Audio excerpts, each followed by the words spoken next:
Hi everyone, and welcome to The Sleepy Scientist. I'm really happy you're here. Tonight, we're going to go on a calm and quiet trip to learn something amazing. So get comfy, take a deep breath, and let's enjoy this peaceful science story together. Before we start, tell me in the comments, where are you watching from and what time is it for you right now? If you like relaxing science videos, don't forget to tap the like button. Now let's begin. The ocean moves like a slow breath, swelling and falling, pulled by a power that hovers above us in silence. When you stand on a shore and watch the water draw itself back, then return with a foaming rush, you are watching the hidden touch of the moon.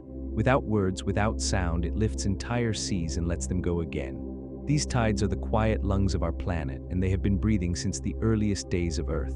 Every life that has ever swum, crawled, or walked has felt their rhythm. Even if we do not notice it, the moon is part of every step we take. Long ago, Earth spun faster, days rushing past in less than 10 hours. The moon was closer then, looming larger in the sky, its pull more forceful on the waters below. In that restless time, the tides were higher and more dramatic, washing far inland and retreating with great force.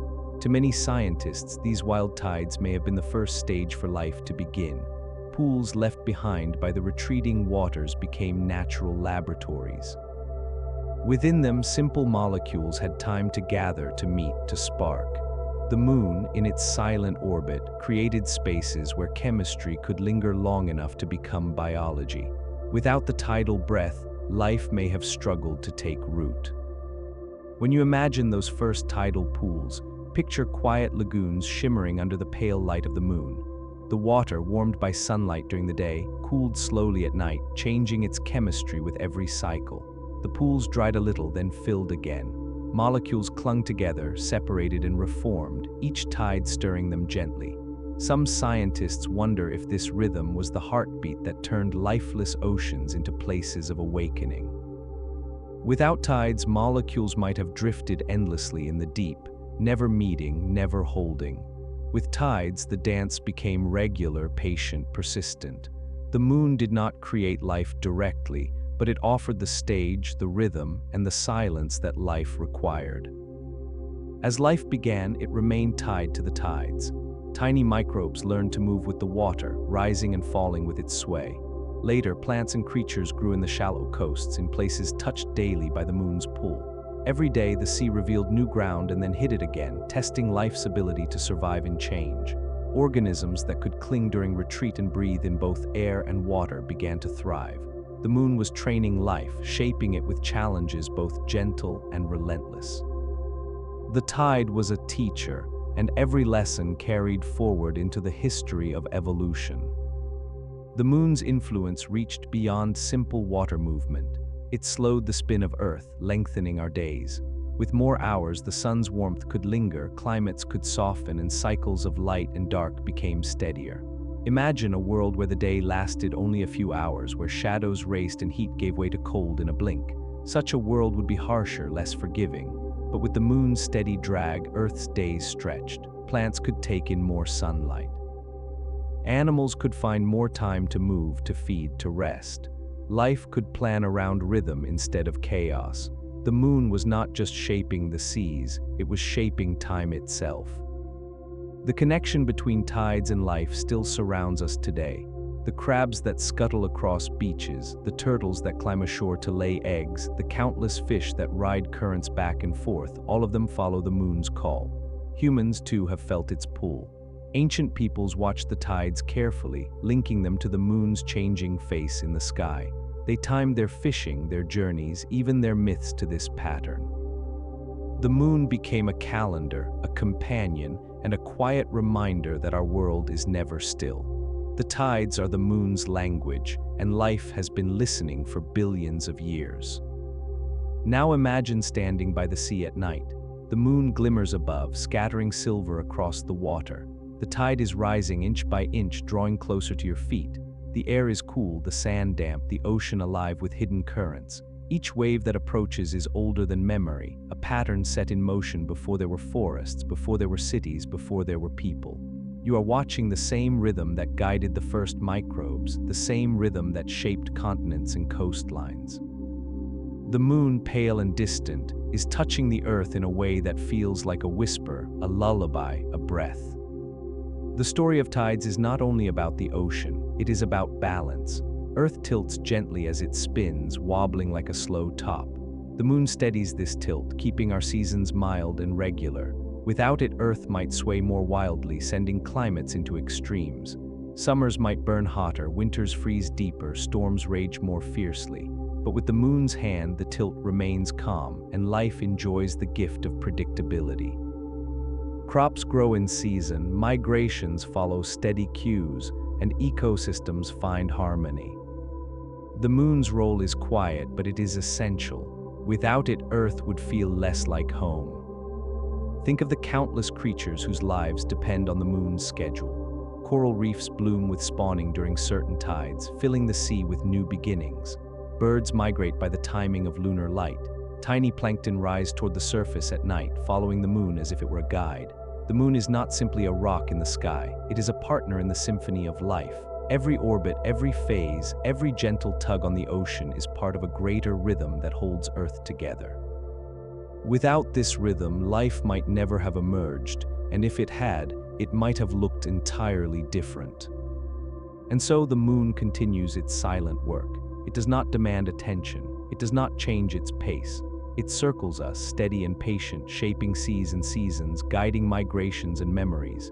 Every tide that washes the shore is a reminder that life is connected to something beyond itself. We are part of a story written not only on Earth, but also in the sky. The tides are its verses, the moon its poet. To listen to them is to remember how fragile and how wondrous our existence is. The breath of the ocean is the breath of life, and it belongs to the moon as much as it belongs to Earth. When the moon lifts the waters, it is not only the ocean that responds. All of life listens, in ways we can see and in ways that remain hidden. The tides reach into marshes and estuaries, into deltas and mangroves, places where fresh water and salt water mix like a painter blending colors. These edges of the sea, stirred twice daily by the moon, became some of the most fertile places on Earth. The rhythm of rising and falling water carries nutrients, stirs oxygen, and creates a pulse that countless organisms depend upon. It is in these gentle margins that life found both challenge and opportunity, shaping species that could adapt to change, species that would one day lead to us. The moon has always been a sculptor, but its tools are invisible. Gravity is its chisel, patience its hand. Each tide moves grains of sand, shifts pebbles, and smooths shorelines. Over millions of years, coasts transform under its influence. What looks eternal to us, the shape of a bay, the curve of a beach, is actually a long conversation between Earth and Moon. These quiet conversations carved pathways for rivers, opened lagoons, and built estuaries where life could flourish. In every curve of coastline, you can trace the touch of lunar rhythm, shaping Earth into a place where complexity could grow. As life grew more complex, its ties to the tides deepened. Early fish laid eggs that were carried by the water, scattered with the waves. Many still do. In the dark, moonlit shallows, silvery schools gather in patterns timed not by the sun, but by the phases of the moon. Some fish spawn only during new moons, when tides are lowest, protecting eggs from being swept away. Others wait for full moons, when tides are highest, ensuring that their young can ride currents to distant shores. The moon is both clock and compass, guiding not with sound or sight, but with gravity itself. It is a universal signal, written into the deep memory of life. Even plants listen. Along coasts, mangroves and seagrasses sway with the tide, roots and leaves bathed alternately in salt and fresh water. They thrive in rhythm, growing stronger because they are tested. Corals too pulse with the moon's schedule. Once a year in warm seas, entire reefs release clouds of eggs and sperm into the water all at once in a synchronized bloom guided by lunar light. This spectacle is so precise that scientists can predict the night, sometimes even the hour, when it will happen. The moon, hanging silently above, becomes a conductor of life's most intricate symphony. For humans, the moon's pull has always been more than physical. Ancient cultures looked to it for guidance, weaving its phases into calendars, rituals, and myths. Farmers planted by the moon, sailors trusted tides for safe passage, storytellers spoke of the moon's power to shape fate. Even now, we feel its presence in subtle ways. Some studies suggest that human sleep patterns shift with lunar cycles, as if an echo of our ancient bond remains in our bodies. Perhaps we are still attuned to the soft rhythm that once ruled the seas where our ancestors swam. Perhaps the moon's pull is written not only in tides, but also in our very cells. The science of tides tells us that the moon does not act alone. The sun, vast and powerful, also pulls at our oceans. When the sun and moon align during new and full moons, their forces combine, creating the highest tides, spring tides. When they are at right angles, their pulls partially cancel, creating gentler neap tides. This interplay of two celestial bodies keeps our oceans in constant motion, a layered rhythm of power and restraint. Yet the moon, though smaller, plays the subtler role its nearness makes. Its pull more intimate, more finely tuned. The moon does not overwhelm, it guides, it balances. It is the quiet partner in a duet with the sun, shaping seas not with force alone, but with tenderness. The story of tides is also the story of time itself. Long before humans invented clocks, the moon and tides kept natural time. Coastal peoples read the sea like a calendar, knowing when to fish, when to gather, when to travel. The moon's phases were marks of months, its cycles a rhythm for ritual and survival. Even inland, where tides did not reach, its silver light marked nights, a steady counterpoint to the blazing sun. To follow the moon was to live in harmony with cycles far older than humanity. Even now, when we look at the moon, we are glimpsing the same face that guided hunters, wanderers, and dreamers tens of thousands of years ago. The pull of the moon has reached into human imagination in ways that science alone cannot explain. Poets speak of it as a mirror of the soul, lovers as a keeper of secrets, children as a gentle companion in the sky. Yet beneath these tender images lies the truth that the moon has always been part of our survival. Without it, Earth's spin would wobble more, seasons would shift unpredictably, climates would veer into chaos. Without tides, coastlines would stagnate, nutrients would not circulate, and ecosystems might collapse. Without lunar rhythm, life might have begun more slowly, or not at all. The beauty we see in the moon is inseparable from the life it helped make possible. Now imagine again those first creatures at the edge of the sea. They did not know the moon, did not watch its phases or sing songs to its light, yet they lived by it, shaped by every tide. Small organisms clung to rocks, waiting for waters to return.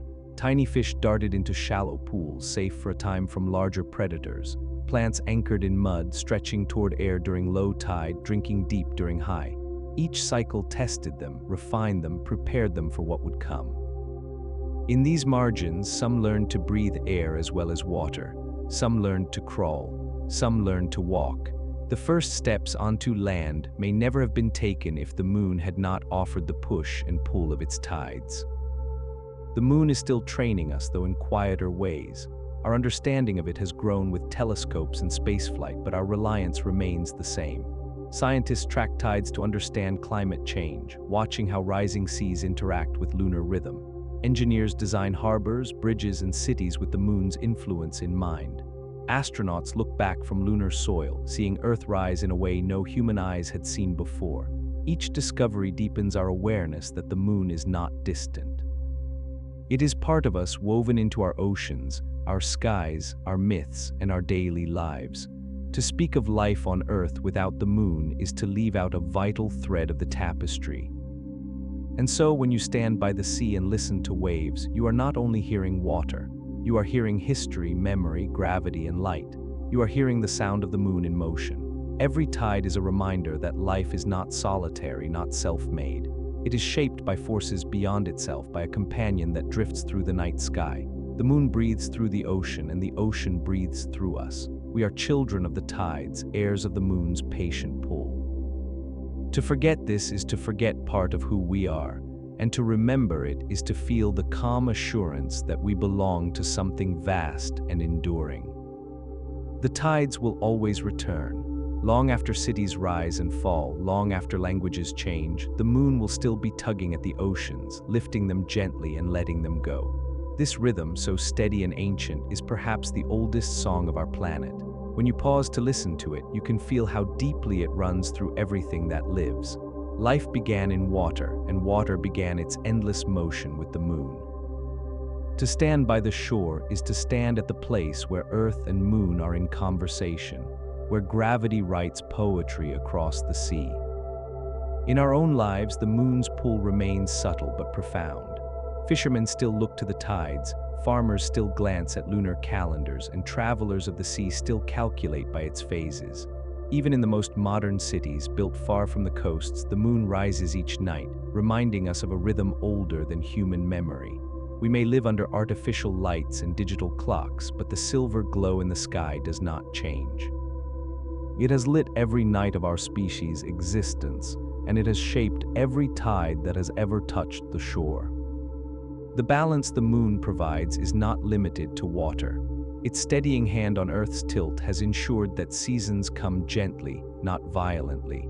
Without this stability, evolution might have unfolded differently, with life struggling against extremes rather than growing in relative harmony.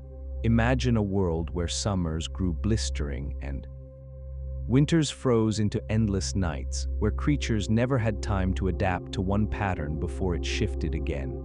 Such a world might have been inhospitable, chaotic. Yet with the moon's presence, Earth has remained balanced enough for forests to spread, for oceans to teem, for humanity to thrive. The moon's quiet work is easy to forget because it is so constant, but in forgetting it, we overlook the foundation of our own survival. As humans reached beyond the sea building civilizations, the moon came with them in story and symbol. Ancient temples were aligned to lunar cycles, mythologies spoke of its phases as portals of change, and healers tracked its waxing and waning to guide their remedies. Even now, words like month carry the mark of the moon. Its cycle of 29.5 days became our first calendar, our first way of measuring the passage of time. The moon is not only a physical companion, it is also the measure of memory, the keeper of beginnings and endings, the soft clock that life itself has trusted for billions of years. Science reveals more layers to this bond. Astronomers tell us that the moon was born from Earth itself, from a collision with a body the size of Mars billions of years ago. The debris coalesced into the sphere we see now, orbiting us ever since. In this sense, the moon is family, Earth's child, Earth's twin, Earth's companion. Its gravity, though weaker than the sun, has been closer, more intimate, shaping not just tides but also the pace of Earth's spin. In slowing our rotation, the moon gave life the gift of longer days, time enough for photosynthesis to work, time enough for animals to hunt and rest. Each extra hour of daylight we have gained is a gift from the moon, a quiet offering to the unfolding of life. And yet the moon is slowly leaving us. Each year it drifts about 4 centimeters farther away. Someday, eons from now, it will appear smaller in the sky. The tides will weaken, the days will lengthen further, and Earth will feel its absence. But for now, in our moment of history, the moon is perfectly placed. Its size and distance create total eclipses, its pull keeps tides alive, its balance steadies our tilt. We live in a golden balance, where the moon is close enough to guide us yet distant enough to let us grow. This fleeting alignment has allowed life to bloom as it has, delicate and vast at the same time. The connection between the moon and the sea is also the connection between the sea and ourselves. Our bodies carry the memory of the ocean in every cell. Blood and seawater share similar salts, similar chemistry. Some researchers believe that our sleep cycles, our circadian rhythms, still echo lunar influence. Just as the tides move with phases of the moon, so too do our bodies shift subtly with its light. We are not separate from the tides, we are part of them. To breathe is to mirror the rising and falling of water. To live is to share in the rhythm that the moon set in motion long before we arrived. When astronauts first stepped onto the moon, they looked back and saw Earth rising over the horizon, a fragile, glowing sphere suspended in blackness. In that moment, humanity glimpsed its own reflection. We were no longer just creatures of Earth. We were beings who could touch the moon that had shaped us. Yet even standing on its surface, they saw how inseparable the two worlds remain. Earth and moon are bound in an eternal dance, their destinies intertwined. The footprints on lunar soil are also footprints of Earth, carried outward by the tides of history. In future centuries, we may build bases on the moon, draw resources from its dust, or use it as a harbor for journeys to other planets. But no matter how far we travel, the moon's first gift will remain its oldest one, the tides that nurtured life. To remember this is to carry gratitude. Every wave that curls on a beach, every pool that reflects the sky, is part of a story that began with the moon. Long before rockets, long before myths, the tides were rising and falling, patient and sure, preparing the world for us. And so when you walk along a shore and listen to the ocean's breath, remember that you are not separate from this rhythm. You are an echo of it. Your ancestors learned to fish by the tides, your cells remember the sea, your sleep still listens to the moon. The water that touches your feet is moving to the same pool that guided the first spark of life. It is a connection that spans billions of years, a bond that makes the ordinary extraordinary. The moon made life possible not through spectacle but through patience, not through force but through quiet persistence. Its work was soft, steady, and enduring, like the breath of the sea. The tide retreats and it will return. The moon drifts above, silent and watchful, and life, born of this rhythm, continues. If you close your eyes, you can almost hear the ocean breathing with the moon, as if the whole world were asleep and dreaming. This is the lullaby of Earth, the song of tides, the whisper of gravity, the voice of the moon. It cradles us still, as it has from the very beginning, and it will carry us forward as long as the seas remain and the moon shines upon them. The Earth turns with a tilt, a quiet lean that gives us spring, summer, autumn, and winter. Without this tilt, the world would be locked in sameness, one side always warm, the other always cold. But the tilt is not steady on its own. Left to itself, Earth would wobble like a top, shifting over millennia, swinging climates into chaos. The reason it does not wander too wildly is the moon. Our satellite, circling above with patient grace, steadies the spin, keeps the lean gentle, and ensures that the dance of seasons continues with a rhythm that life can trust. This is the secret partnership between Earth and Moon, a dance that holds the balance of the world. Imagine the moon as a quiet hand placed upon Earth's shoulder, guiding its steps. Gravity is that hand, unseen but unyielding, keeping Earth's axis from swaying too far. Scientists tell us that without the moon, our tilt could drift from 23 degrees to extremes of 60 or more, sending the planet into wild swings of climate. Oceans would freeze more deeply in winter, deserts would expand under relentless summer suns, and ecosystems would struggle to adapt. The moon has spared us this fate, holding Earth steady enough for forests to flourish, for ice ages to pass gently, for human civilizations to rise and endure. Long ago, the dance was even closer. The moon was born in violence, born of a collision that tore Earth open billions of years ago. Out of the fiery debris, molten rock gathered and cooled, forming the body we now see as pale and serene. In truth, it is both scar and child of Earth, carrying in its dust the memory of that ancient impact. From the very beginning, it began its work of shaping stability. As it circled nearer, its pull slowed Earth's frantic spin, turning 6-hour days into longer spans of light and dark. The dance became calmer, more graceful, giving life the steady beat it needed to emerge. The moon's influence on Earth's spin is not finished. Even now, each tide it raises acts like a brake, pulling against the rotation. Day by day, almost imperceptibly, our planet slows. Millions of years from now, days will be longer still, stretched like a soft note held in song. It is the dance that never ends. Earth spins, the moon pulls, and time itself shifts. To live under the moon is to live within this gradual rhythm, to be part of a cosmic waltz measured not in minutes but in epochs. When we speak of the moon as a dancer, we mean more than poetry. The orbits of Earth and Moon are linked so tightly that they move as a pair around the sun. If you could step back and watch from afar, you would not see Earth alone but Earth and Moon circling together, their balance shaping the path of both. This duet is so precise that eclipses can occur, moments when the moon covers the sun or slips into Earth's shadow. Such alignments are rare in the universe, for they require just the right size and distance. That we live in such a time is another gift of the dance, a reminder of the intimacy between our world and its companion. In the stillness of night, when the moon drifts above quiet landscapes, it is easy to forget the scale of this relationship. We see only light reflected from the sun, silvering lakes and rooftops, turning deserts into pale seas. But what we are witnessing is more than beauty. We are seeing the outward sign of balance, the visible face of a force that keeps our world livable. Each phase, from crescent to full, is a step in the choreography, a reminder that earth and moon are entwined. The secret of their dance is that it never ceases, never falters, never lets go. Life has flourished within this embrace. Stable seasons allowed plants to spread in predictable cycles, flowers opening and closing as the sun returned year after year. Animals evolved migrations, guided by seasons that repeated with reliability. Without the moon, these patterns might have broken, leaving life to scramble against erratic changes. But the dance has continued long enough for evolution to build upon itself, for delicate relationships between pollinators and blossoms, predators and prey, migrations and climates to endure.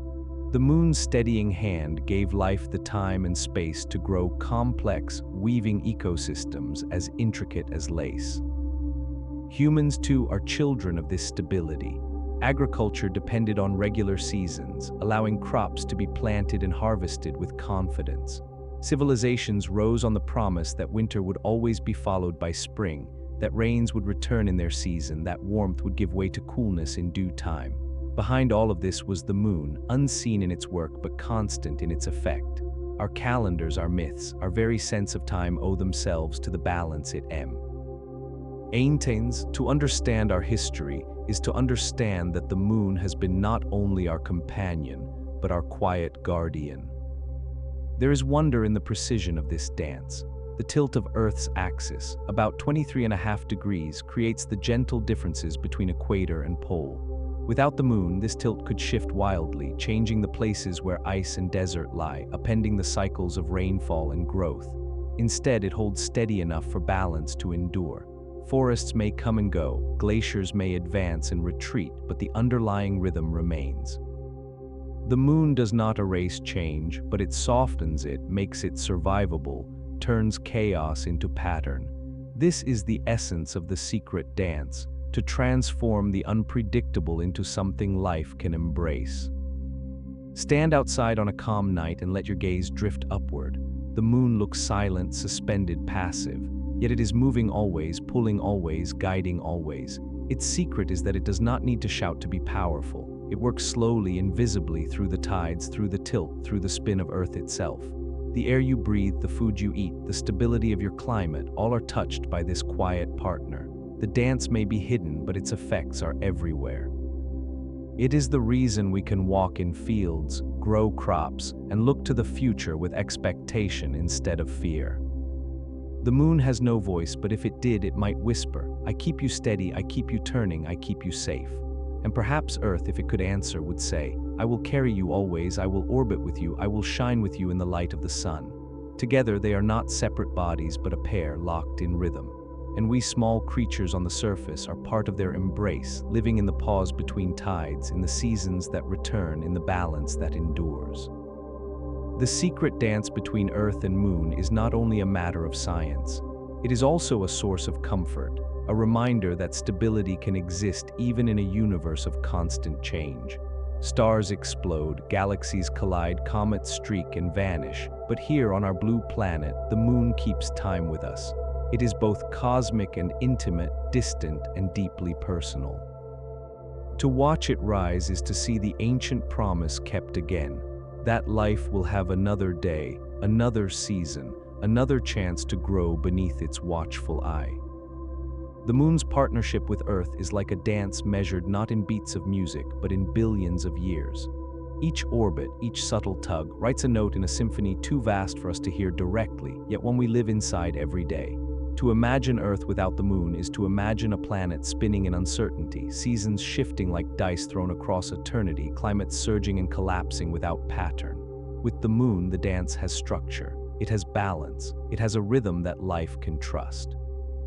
This is why scientists call the moon our stabilizer, our anchor in the cosmic sea. The secret of this dance lies in gravity, that invisible thread that holds everything together. Earth pulls on the moon, and the moon pulls on Earth, both bound to the sun in a greater orbit. This constant exchange is not static but dynamic, a conversation of motion and balance. Because the moon is relatively large compared to Earth, its influence is profound. Most planets with moons have companions too small to affect their tilt. Mars, for example, has two tiny moons, Phobos and Deimos, which cannot steady its wobble. As a result, Mars's tilt shifts wildly, dragging its climate through chaotic swings. Earth is spared this fate because our moon is massive enough, close enough, and perfectly placed to hold us steady. In this way, our planet is unique. Life here did not emerge by chance alone, it was nurtured by balance. Scientists use the word obliquity to describe Earth's tilt, and they model its future by calculating gravitational influences. Without the moon, Earth's obliquity might wander chaotically between 0 and 60 degrees over geological time.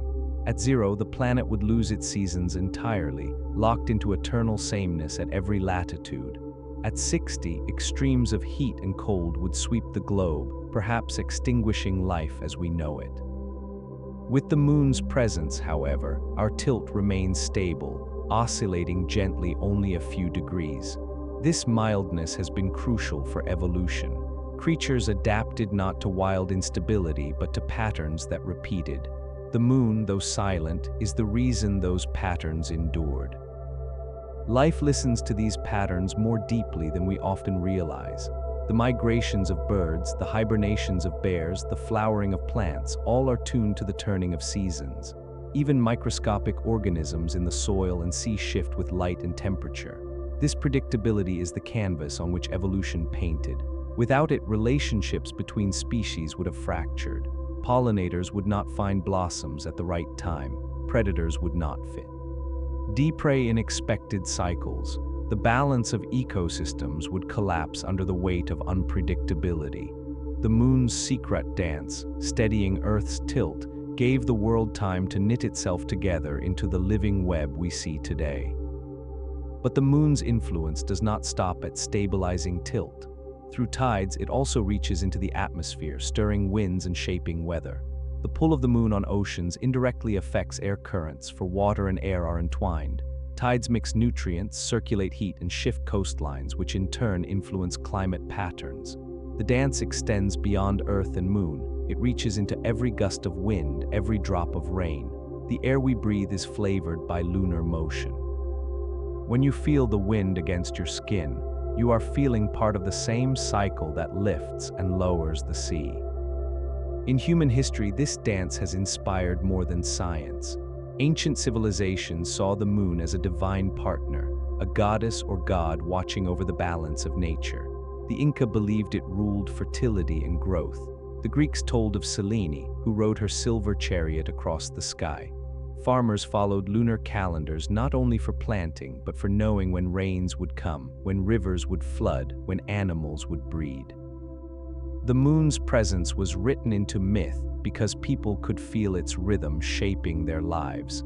They may not have known of obliquity or gravitational resonance, but they knew the dance was real. Even now, science and story meet when we look at the moon. Astronauts who traveled there spoke of its surface as desolate, yet the view of Earth rising above the horizon filled them with awe. In that sight, the secret dance became visible. Earth and moon locked together, each shaping the other. Earth's pull keeps the moon in orbit, while the moon's pull shapes Earth's tides and tilt.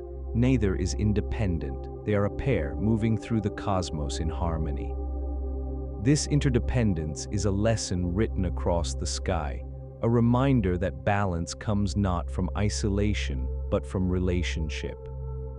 There is also a gentleness in how the moon works. Unlike the sun, which blazes with overwhelming power, the moon acts through subtler means. Its light is reflected, not its own. Its pull is steady, not crushing. It works slowly, invisibly, over spans of time so vast they dwarf human history. Yet without this gentleness, Earth would be a harsher place. The secret of the dance is patience. The moon does not need force to shape worlds. It only needs persistence. and persistence is what it has in endless supply. Through this persistence, it has guided life from simple beginnings to the complexity we see now. If we look ahead, the dance will continue to change. As the moon drifts farther away, Earth's days will grow longer. Seasons may shift subtly, and the rhythm of tides will slow. But this will happen so gradually that life will have time to adapt. The balance may change, but the dance will not end. It will simply take new forms. Perhaps one day distant descendants of humanity, or entirely new species, will look up and see a smaller moon, dimmer and more remote, yet still part of the same ancient partnership. The continuity of this relationship is part of its beauty. It does not stop for us, it carries on, a cosmic choreography that will outlast our brief moment here. To understand this dance is to see ourselves differently. We often imagine humanity as separate, as standing apart from the cosmos. But the truth is we are inside it, shaped by forces we cannot see. Our sleep, our harvests, our migrations, our myths all arise from the moon's pull. We are participants, not spectators. Every time we watch the moon rise, we are watching the partner who has steadied our steps, the companion who has made our flourishing possible. The dance is secret only in that we forget it. When we remember, it feels like recognition, like hearing a song we have always known. So let the moon remind you of balance. Let it remind you that gentleness can be powerful, that patience can change the world, that stability is a gift worth noticing. Each night it climbs into the sky pale and calm, it carries the memory of billions of years. It has seen oceans form, continents drift, forests spread, and humans gaze upward in wonder. Through all of this, it has kept Earth steady, kept the seasons turning, kept the rhythm alive. To see the moon is to see the dance itself, still unfolding, still guiding, still holding the balance of life. The dance of Earth and Moon is not finished, nor will it be for billions of years. It is a dance of patience, one that continues whether we notice it or not. Yet to see it clearly is to understand that life itself is a movement within this rhythm. Every creature that wakes and sleeps, every tree that blooms in season, every river that flows toward the sea, all are swaying to the same choreography. The moon steadies the stage on which life performs. Without it, the play would have been too chaotic, the seasons too unpredictable, the balance too fragile. The moon's quiet presence gave Earth the grace to nurture life, and it continues to hold us within that grace even now. Consider the way our world tilts through the year. In June, the northern hemisphere leans toward the sun, bathing forests and fields in warmth and light. 6 months later, the tilt leans the other way, bringing winter's hush. These changes feel ordinary because they repeat year after year, generation after generation. But their steadiness is not inevitable. It is the result of the moon's firm guidance. Without its pull, Earth might lurch from extremes. Icy wastelands one century, sweltering deserts the next. Life could never have woven the delicate threads of interdependence that we see in ecosystems today. The moon's secret dance is not only a matter of mechanics, it is the quiet assurance that tomorrow will resemble today enough for life to prepare, to adapt, to thrive. As we look back across history, we see the fingerprints of this balance everywhere. Ancient farmers built societies on the promise of recurring seasons. Hunters followed animal migrations, confident they would return with the same rhythm. Festivals and myths grew out of the steady turning of the year. Even now, our calendars are born of this cycle, with months echoing the moon's passage, with equinoxes and solstices marking Earth's tilt. We have built our entire concept of time upon the stability of this dance, even when we no longer recognize it.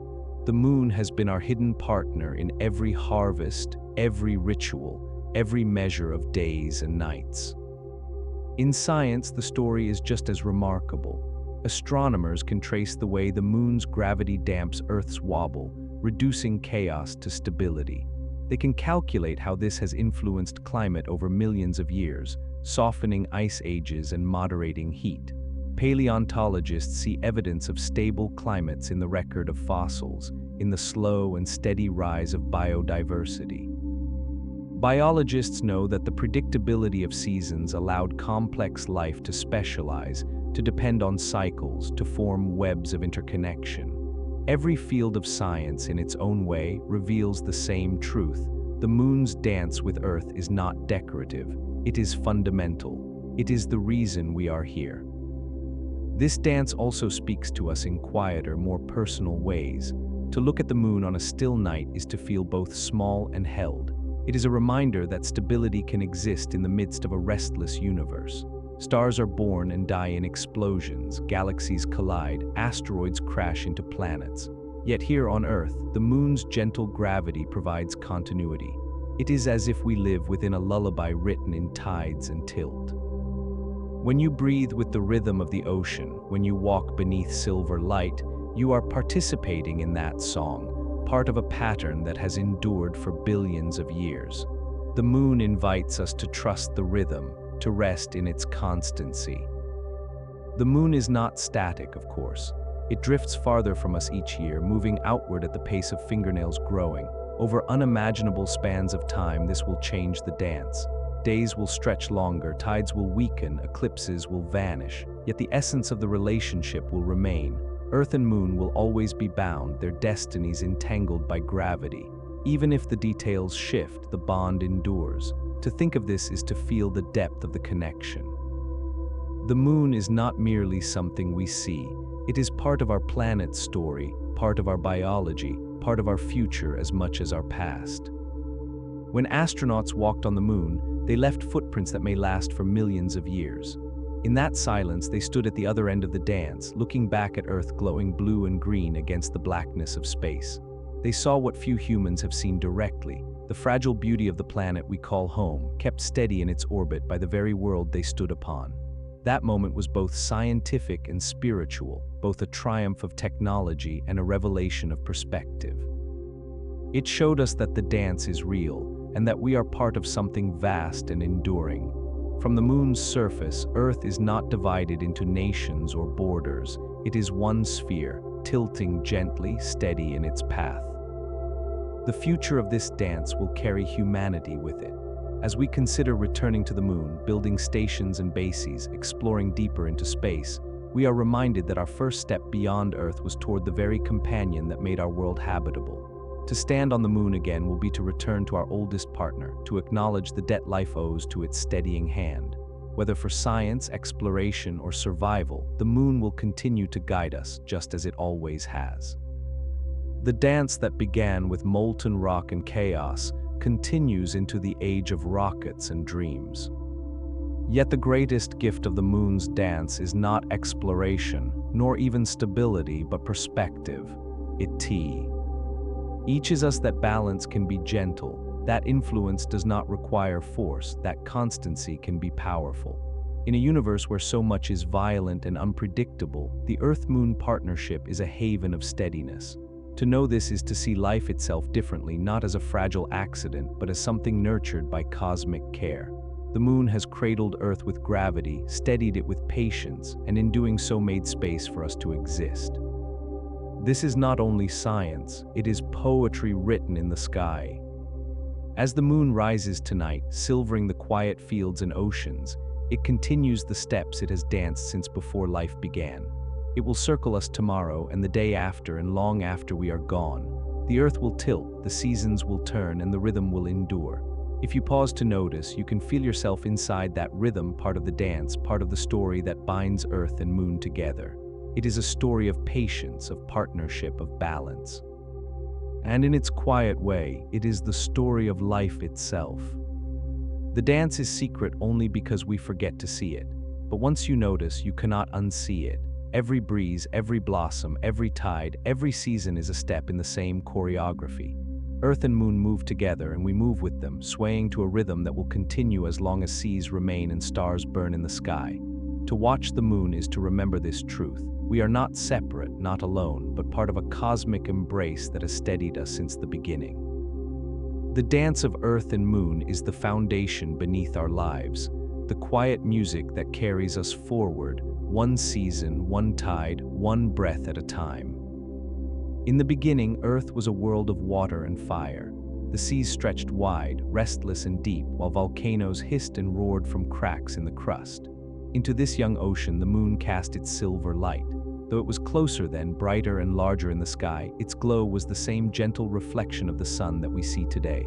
To imagine those early nights is to picture oceans glimmering under a pale lantern, their waves stirred by gravity, their surfaces shimmering with silver light. It was in these seas, under this glow, that the first steps toward life were taken. The moon's presence was more than a reflection. It was a companion to Earth's awakening. The silver light of the moon has always been soft, never blinding like the sun.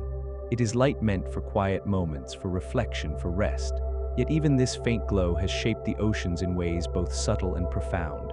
Long before animals with eyes evolved to see it, the moon's light governed rhythms in the water. Its cycles of waxing and waning, of fullness and absence, marked time for the tides. When the moon was full, its pull was strongest, and the seas responded with their highest tides. When it waned, the waters grew calmer, more subdued. The light above and the tides below became twin signals, guiding the chemistry of early seas. In this way, the moon's silver light became a kind of clock, not only for the sky but also for the ocean itself. Imagine shallow pools along rocky coasts, left behind as the tide retreated. In these pools, water warmed by the sun cooled slowly under the moon, its chemistry shifting with each cycle of day and night, tide and light. Molecules gathered there, simple, small, but with potential. They were stirred by currents, exposed to air, bathed in heat, and cooled again in darkness. Some scientists believe it was in such places, under such conditions, that life began.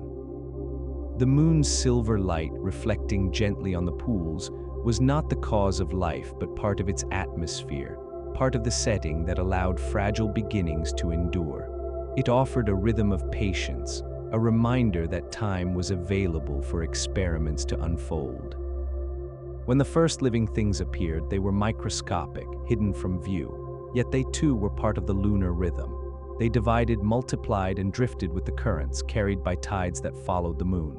For billions of years, life remained in the oceans, shaped by cycles of light and dark, of pull and release. Even today, traces of these beginnings remain.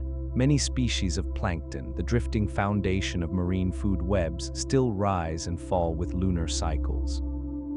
Corals, too, wait for specific phases of the moon to release their eggs and sperm, timing reproduction with silver light. The echoes of those first oceans still sing in these modern creatures, reminders of how deeply the moon's glow is woven into life. The first oceans were not empty. They were filled with minerals, with energy from hydrothermal vents, with lightning from turbulent skies. But they also held silence, a vastness broken only by waves and storms. Into this silence, the moon poured its glow, turning black water into silver sheets. The light carried no heat, no fire, only reflection. Yet in that reflection, the seas seemed alive, responsive, aware, to stand on. A shore then, had there been anyone to stand, would have been to feel the moon as a presence, a gentle watcher. The silver light may not have altered molecules directly, but it shaped the mood of the world, giving even the wildest seas a sense of calm. As eyes evolved, they were shaped by light. First, creatures saw only faint shadows, detecting day from night. Then they saw the glow of the moon, the glimmer of starlight, the dimness of twilight. These were not useless perceptions, they were guides to survival. The silver light revealed predators and prey, opened windows for feeding and resting. Fish began to move with the lunar glow, schools shimmering in waves that mirrored the heavens above. Night was no longer absolute. The moon made the darkness gentler, more navigable. It extended the day, offered new possibilities, and changed how life lived in the oceans. Without it, the sea at night might have been a place of silence and fear. With it, it became a stage for movement, for rhythms that endure to this day. Silver light also gave rise to wonder once humans arrived to see it. Early peoples gathered on beaches, looking at the glimmering path the moon painted across the waves. They named it the Moon Road or the Path of Spirits, imagining it as a bridge between worlds. To them, the moon's light was more than reflection, it was meaning. Myths spoke of gods walking on silver beams, of ancestors crossing the ocean on glowing bridges. The sight of the moon over the sea carried mystery and comfort, reminding them that even in the dark there was guidance. These stories, though born of imagination, echo the truth that the moon has always been a companion, shaping not only tides and rhythms but also the human spirit. In modern science, we can measure the moon's light in lumens, in wavelengths, in fractions of solar brightness. We know it is only reflected sunlight, its surface scattering photons back to Earth, but to reduce it to numbers is to miss its poetry.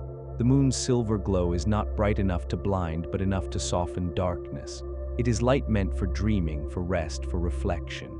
It is no accident that so many species still time their lives to its rhythm.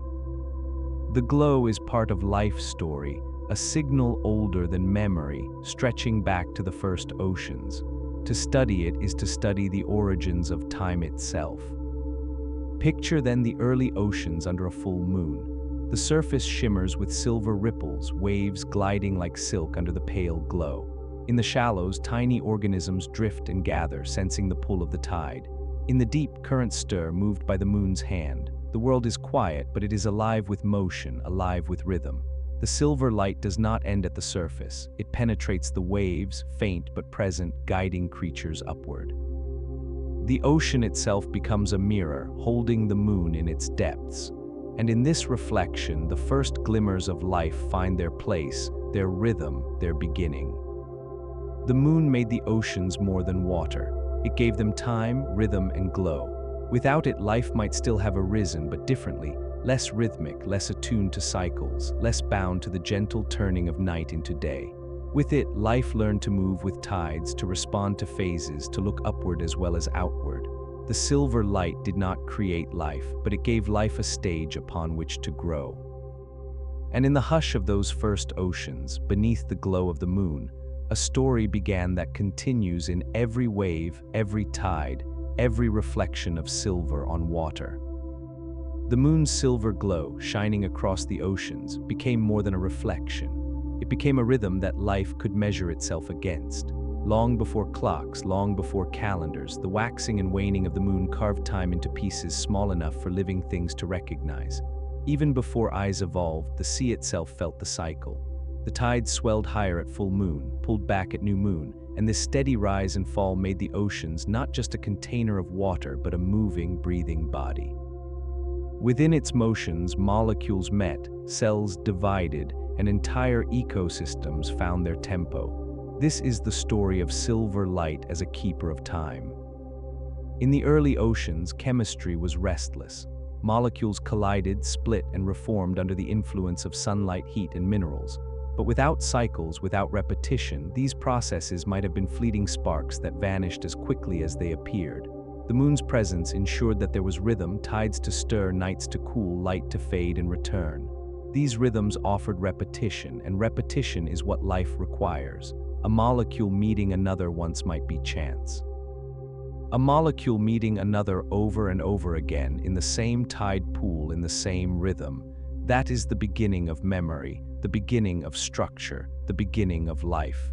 In this way, the moon gave more than light, it gave persistence. As life grew, it did not abandon these rhythms, it wove them into its very fabric.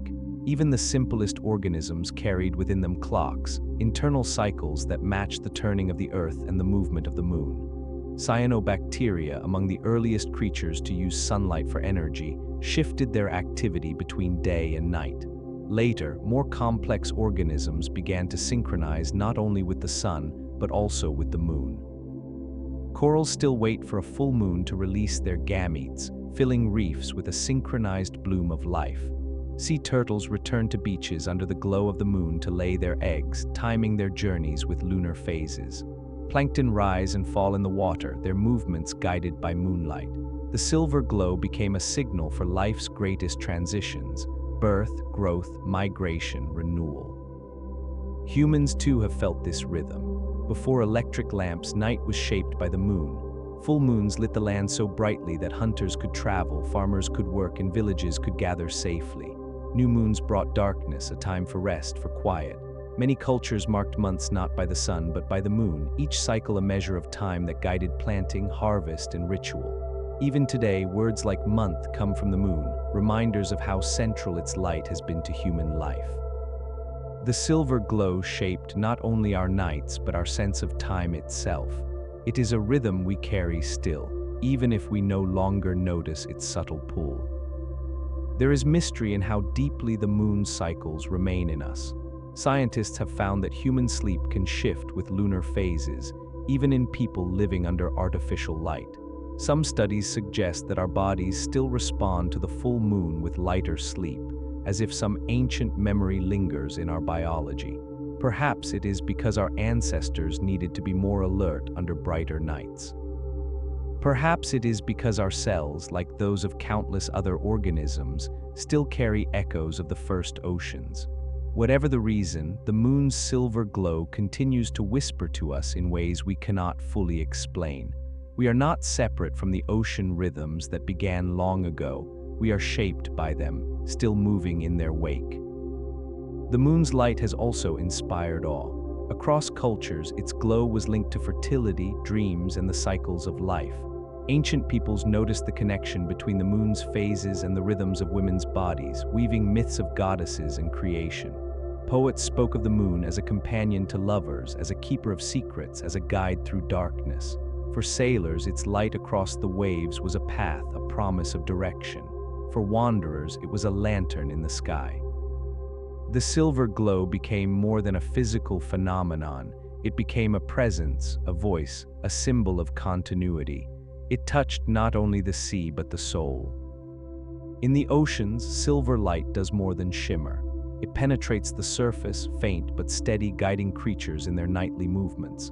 Many marine animals use lunar light to navigate, rising toward the surface when it is bright, sinking deeper when it wanes. Predators learn to hunt with the moon, prey learn to hide, and the balance of ecosystems turns with each phase.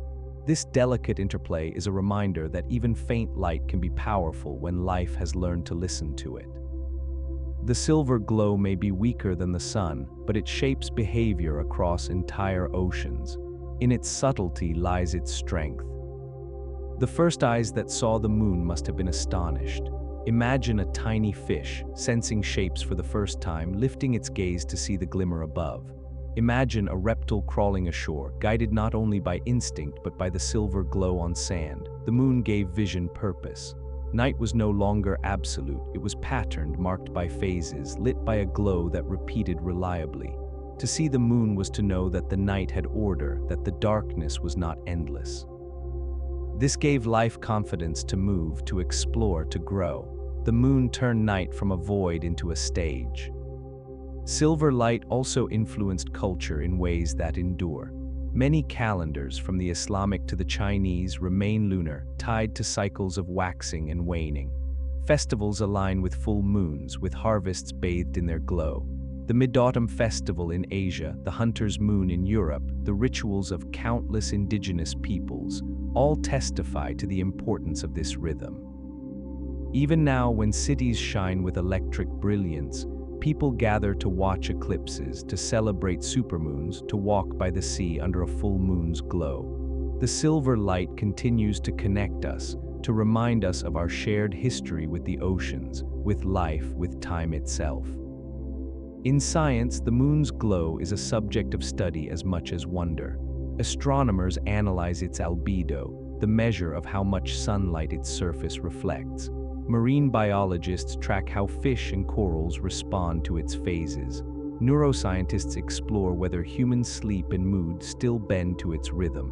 The answer: S may be complex, but the underlying truth is simple. The moon's silver light is not just background. It is a force, a signal, a companion. Life has tuned itself to this glow for billions of years, and in many ways it still does.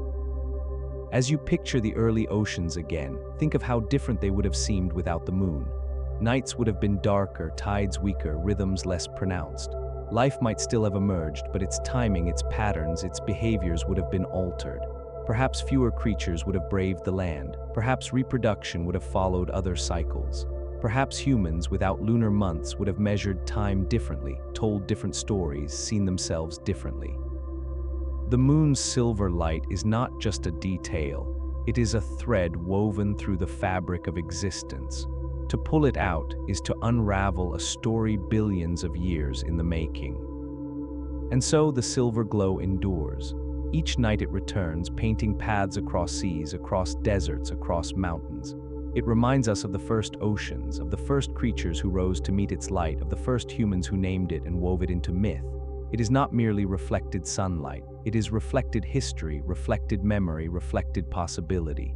To stand under the moon's silver glow is to stand within the same light that has shone since before life began. It is to join the rhythm, to be part of the ocean's story, to be part of the cosmic dance that binds earth and moon together in endless motion. The silver light of the moon is steady, yet always changing. It waxes from sliver to circle, then wanes again, painting the sky with phases that repeat endlessly. For creatures of the oceans, this rhythm became as important as breath. For humans who gazed upward, it became a symbol of renewal, of beginnings and endings.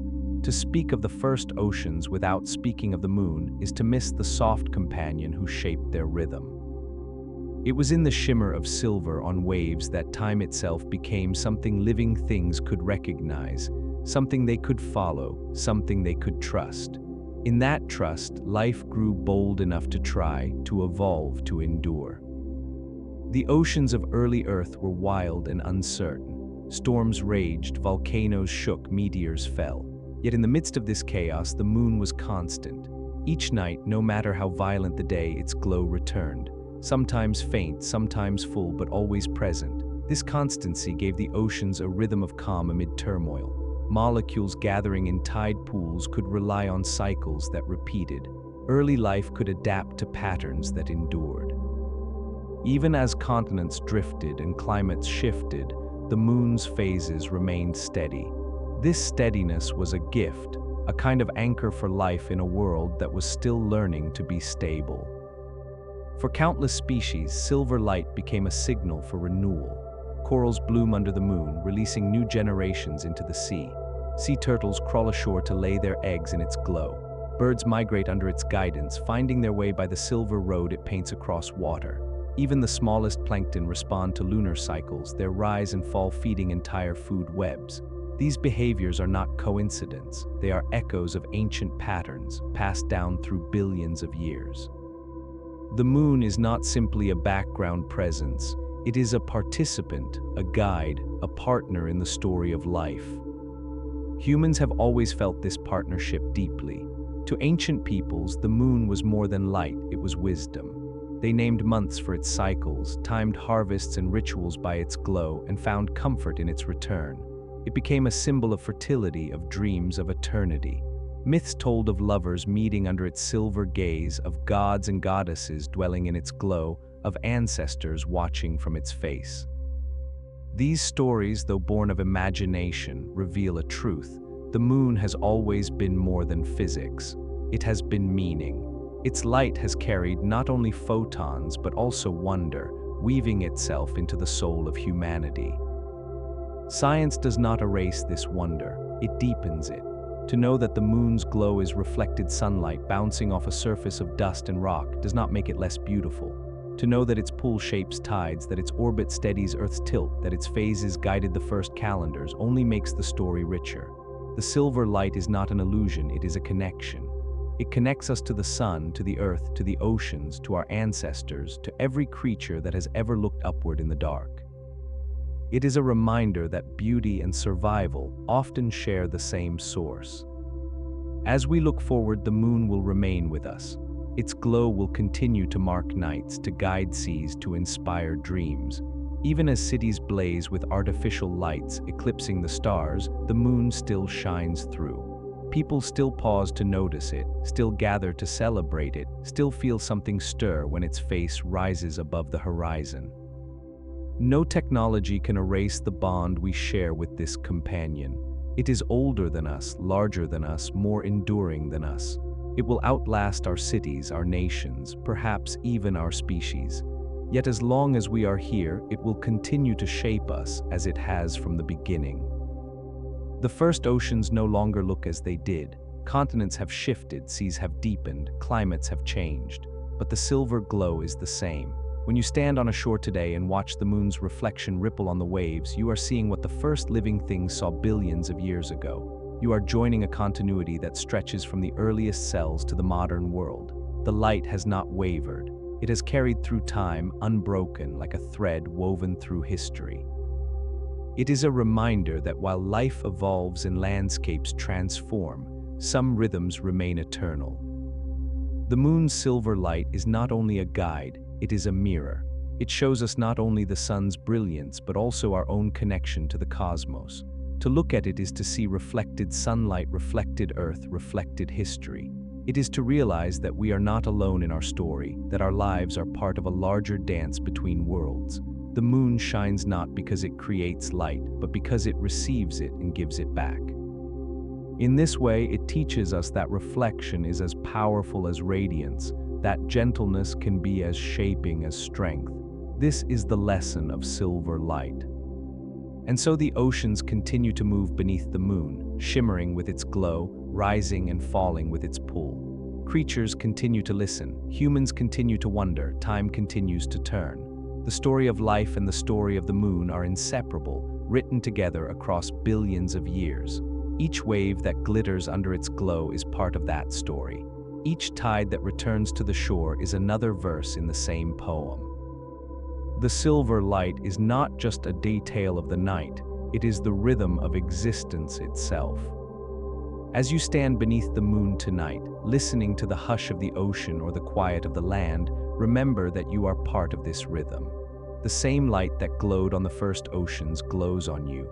The same cycles that guided the first creatures still move within your cells.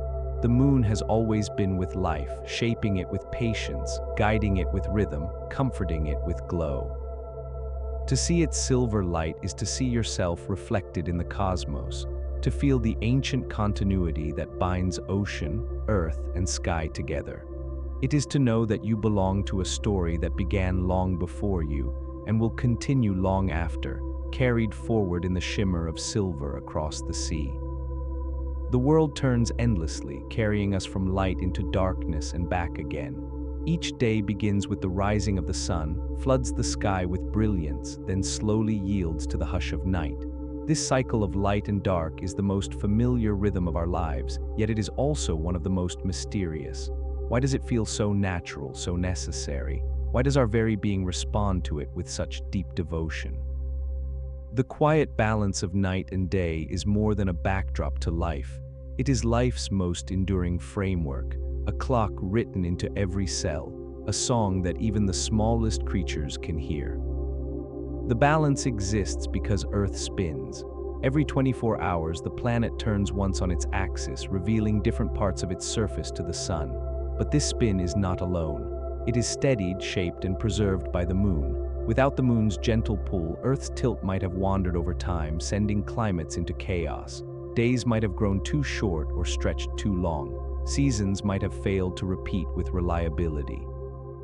The moon's gravity, pulling against our spin, slowed Earth to its present pace and steadied its lean, creating the conditions for a daily cycle of light and darkness that life could trust. In this sense, night and day are not only born of Earth's motion, but also of the moon's quiet companionship.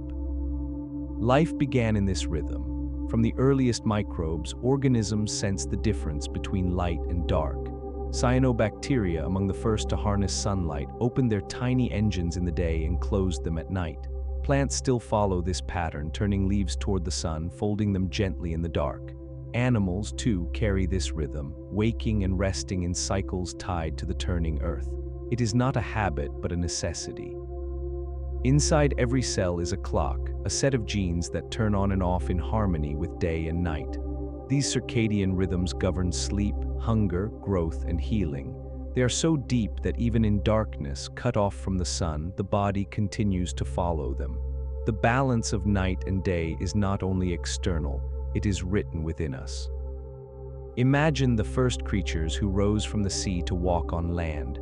They were greeted not only by the sun's warmth, but by its cycle. Day brought food and movement, night brought stillness and rest. Predators adapted to one or the other, some hunting under blazing light, others stalking under moonlit skies. Prey learned to hide in shadows or to freeze when light revealed them. Evolution itself unfolded along this axis of time, shaping eyes, behaviors, and bodies to match the rhythm. The difference between night and day became one of the greatest forces in natural history, as powerful as gravity, as constant as tides. Humans too grew within this balance. Our ancestors hunted in daylight, gathered food under the sun, and found safety in firelight at night. They told stories by starlight, sang songs under the moon, and dreamed beneath its glow. Their bodies followed the sun's rise and set, hormones shifting with light and darkness, sleep arriving in rhythm with the cycle. Even as civilizations grew, even as lamps and torches extended the hours, the body still remembered. It still remembers today. Our sleep cycles, our moods, even our immune systems are tied to the turning of Earth, to the quiet balance of night and day. There is poetry in this balance. Day is energy, clarity, motion. Night is stillness, mystery, reflection. One is not greater than the other, both are needed. Plants need the sun's rays to grow, yet they also need the night to rest and repair. Animals need the light to hunt and feed, yet they also need the dark to hide and recover. Humans need the brilliance of day to act, to build, to create, yet they also need the gentleness of night to dream, to restore, to imagine. Without day, there would be no life. Without night, there would be no balance. Together, they weave a harmony that makes the world whole. The moon deepens this harmony. At night, it softens the darkness, offering silver light where otherwise there would be none. It ensures that night is not absolute but varied, shifting with its phases. Some nights glow brightly, others are nearly black, and life has learned to adapt to both. Predators take advantage of the full moon's glow, prey retreat into shadows. Farmers once planted and harvested by lunar phases, trusting its light as a guide.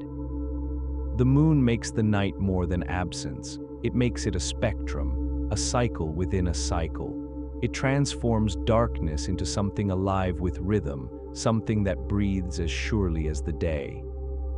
The balance of night and day also shapes memory and imagination. Day fills us with sensation, the colors of flowers, the calls of birds, the warmth of the sun. Night strips the world of detail, leaving silhouettes and whispers. In this space, the mind turns inward, reflecting, dreaming, weaving stories. Ancient humans looked at the stars in darkness and found meaning in their patterns. They looked at the moon and saw a companion, a guide. The balance between day and night gave birth to both science and myth, to both reason and wonder. It gave us a double vision, the ability to see the world as it is in daylight and to imagine what could be in the night. In science, we now understand how deeply this balance reaches into us. Our brains release melatonin as night falls, signaling sleep. Our metabolism shifts, our body temperature drops, our heart slows.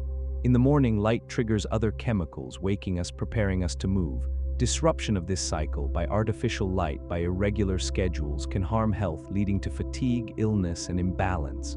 We are creatures of the turning earth, tuned to its day and night. To forget this is to forget part of who we are. To remember it is to live in harmony with the most ancient rhythm of all. Picture yourself at sunrise. The horizon glows, shadows retreat, and the world stirs awake. Now picture yourself at sunset, the sky painted with fading fire, the air cooling, the first stars peeking through. These are not just transitions of light, they are transitions of being. They remind us that every day is a cycle, every cycle a chance for renewal. The quiet balance of night and day is not only about survival, it is about meaning. It teaches us that rest and action, silence and speech, darkness and light are not opposites but partners. They create wholeness together, just as earth and moon create balance together. And so each turn of earth carries us through the same dance, day yielding to night, night yielding to day.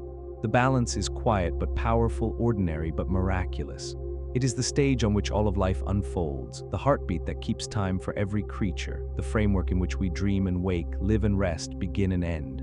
To notice it is to feel the deep belonging we share with all life, with the planet itself, with the cosmos that set this rhythm in motion. To live within it is to live in tune with the poetry of existence itself. The balance of night and day is more than a turning of the planet. It is the foundation of time as life understands it. Every creature, from the smallest bacterium to the tallest tree, feels the cycle of light and darkness. In the oceans, plankton rise at N. Ite and sink by day, following the rhythm of illumination. On land, flowers open in sunlight and close at dusk, timing their lives to the passage of the sun. In the human body, cells switch on and off in patterns set by light, keeping us aligned with the turning earth. This alignment is so profound that scientists call it circadian rhythm, a rhythm of about 24 hours that repeats endlessly. The very word circadian means about a day. It is the quiet pulse that unites us with the planet's spin. Without this rhythm, life would be disordered. Imagine a world where day and night arrived unpredictably, where sometimes the sun shone for weeks without setting, then vanished for months. In such a world, sleep and wake would lose their meaning, plants would struggle to know when to grow, animals would falter in their feeding and migrations. Some planets beyond our solar system may live in this kind of chaos, locked with one side facing their star forever, the other locked in eternal darkness. But here, Earth has balance. The alternation of light and dark, steady and reliable, gave life the predictability it needed to evolve. In that predictability lay safety, and in that safety lay possibility. The moon has been part of this balance since the beginning. By slowing Earth's spin, it lengthened days to their current span, making 24 hours possible. Without it, Earth might still turn in just 10 hours, rushing through cycles too quickly for complex life to adapt. Longer days allowed photosynthesis to flourish, giving plants time to absorb sunlight, giving animals longer windows for activity. The moon's pull stretched time itself into a rhythm wide enough for life to grow. Every sunrise, every sunset is partly the work of the moon, shaping the pace at which our world turns. For humans, this rhythm became more than biology. It became culture. Entire societies rose and fell within the framework of day and night. Labor was organized by daylight, rest by darkness. Songs and stories were shared in firelight, while work and travel thrived under the sun. Even now, when electric light has softened the boundary between night and day, the ancient cycle still rules us. Offices open in the morning, meals are shared at midday, homes quiet at night. Our clocks are inventions, but they echo the turning of Earth, the balance of light and dark. Even when we resist it, even when we stay awake late or travel across time zones, the body remembers. Jet lag, sleeplessness, fatigue, all are reminders that we are creatures of rhythm, tuned to the Earth's spin. The balance of night and day also shapes ecosystems in ways that are subtle and profound.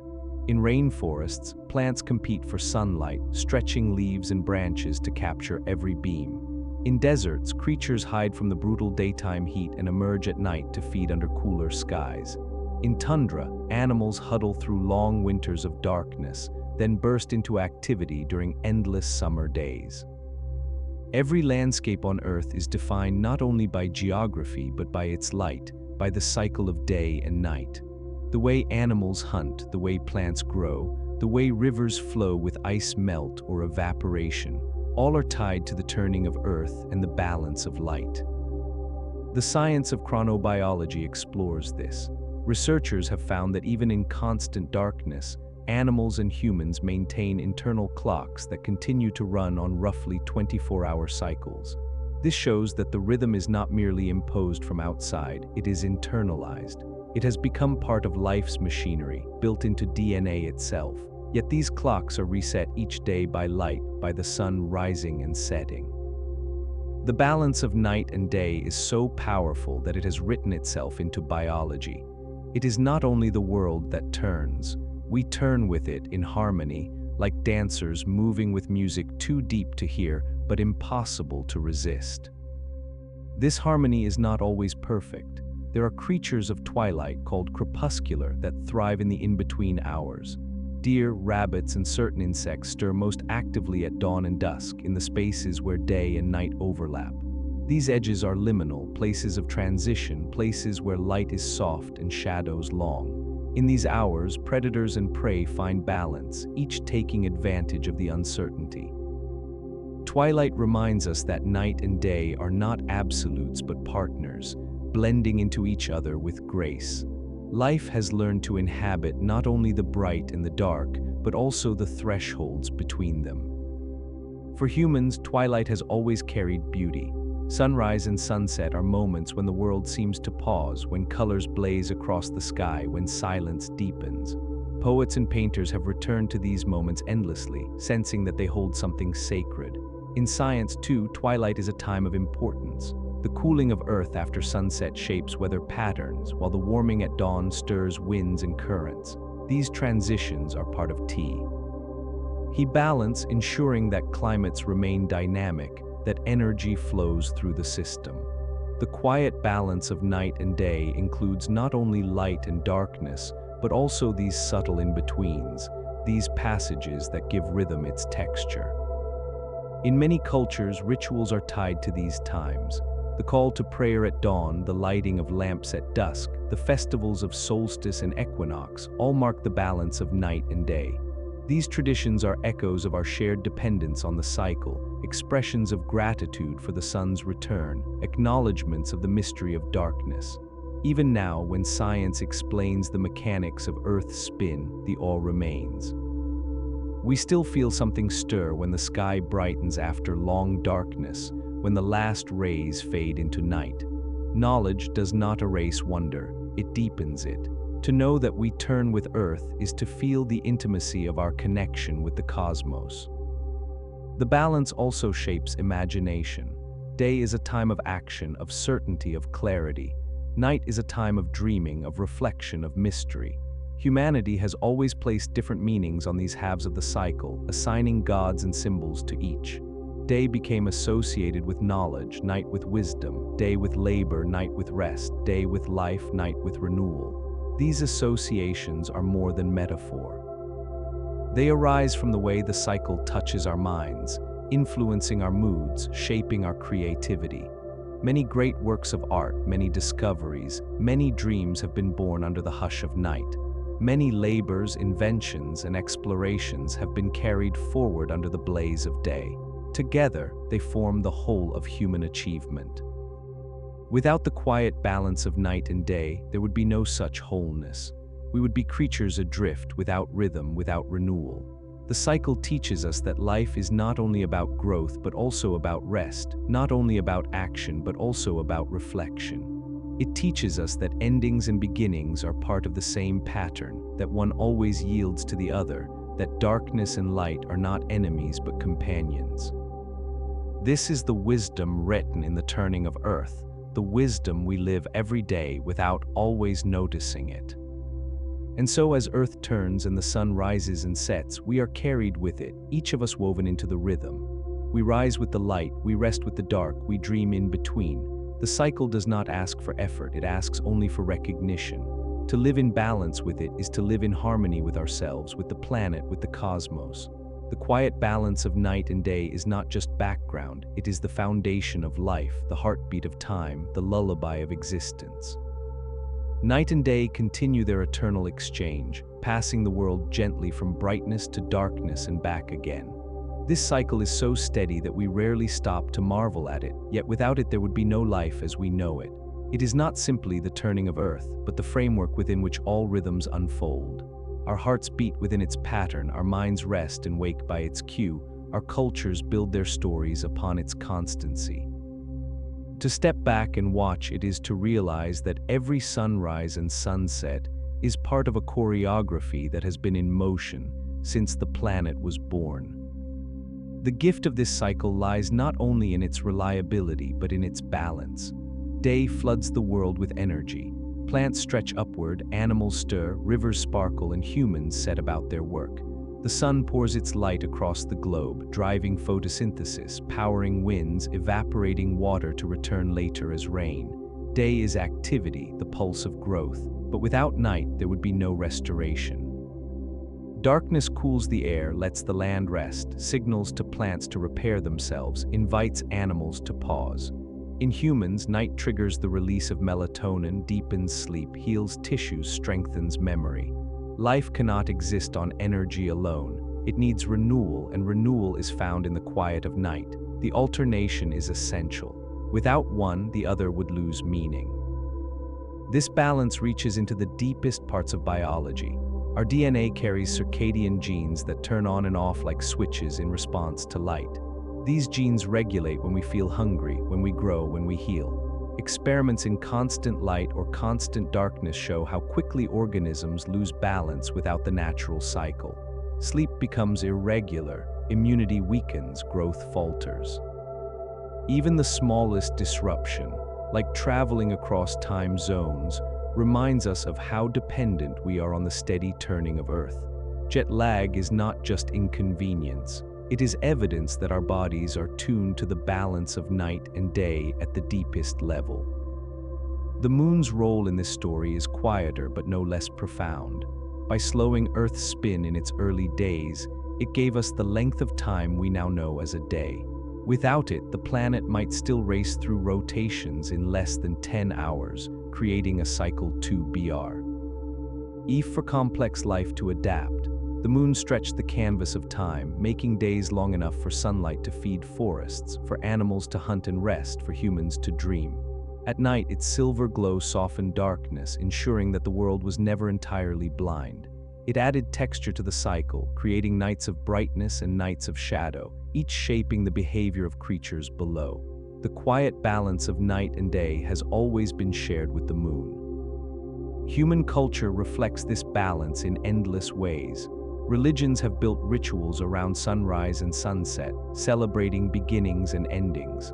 Festivals mark solstices and equinoxes, moments when day and night are at their extremes or in perfect equality. Poetry is filled with images of dawn as hope, dusk as reflection, night as mystery, day as clarity. Even our language divides experiences into light and dark, using them as metaphors for knowledge and ignorance, joy and sorrow, action and rest. These associations arise not by accident but by lived experience. We are creatures shaped by the cycle, and so we use it to shape meaning. Every story we tell is colored by the rhythm of day and night. Consider the way day and night influence emotion. Morning often brings freshness, alertness, optimism. Evening brings calm, contemplation, sometimes melancholy. Night invites intimacy, secrets, dreams. These moods are not separate from biology. They are tied to hormones released in sync with light and darkness. Cortisol rises in the morning, giving energy. Melatonin flows at night, guiding sleep.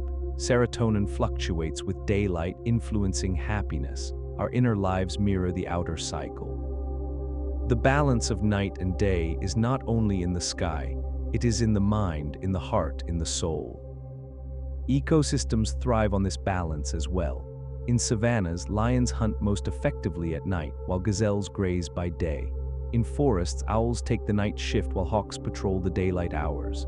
In oceans, plankton rise after sunset, feeding fish that hide during the day. These shifts ensure that niches are shared, that balance is maintained. The alternation of light and dark divides labor across species, reducing competition, creating harmony. Remove the cycle and the harmony collapses.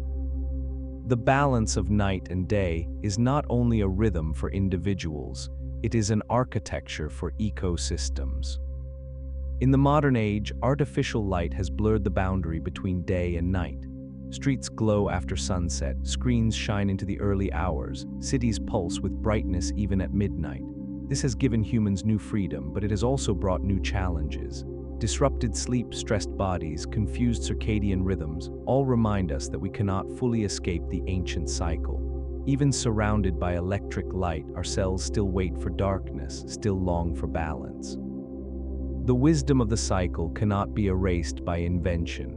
It whispers through fatigue, through sleeplessness, through the deep satisfaction of watching a natural sunrise after too much artificial glow.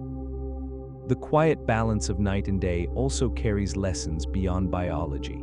It shows us that life thrives not through constant action but through alternation.